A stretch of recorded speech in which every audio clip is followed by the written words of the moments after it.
നെയ്യാറ്റിൻകരയിൽ മയക്കുമരുന്നുമായി 2 പേർ എക്സൈസിന്റെ പിടിയിലായി. IT മേഖല ഉൾപ്പെടെ കേന്ദ്രീകരിച്ച് മയക്കുമരുന്ന് വിൽപ്പന നടത്തുന്ന സംഘത്തിൽ നിന്ന് 12 ഗ്രാം MDMA ആണ് പിടിച്ചെടുത്തത്.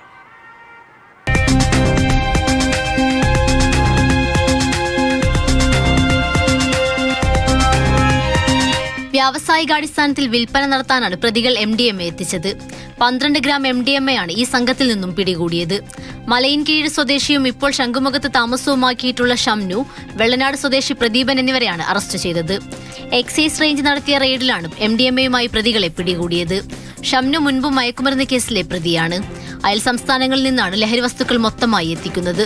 സ്കൂൾ കോളേജ് വിദ്യാർത്ഥികൾക്കും അന്യസംസ്ഥാന തൊഴിലാളികളുടെ ക്യാമ്പുകളിലും IT മേഖലയിലെ ആവശ്യക്കാർക്കും എത്തിച്ചു നൽകുന്ന സംഘത്തിലെ പ്രധാന കണ്ണികളാണിവരെന്ന് എക്സൈസ് പറഞ്ഞു.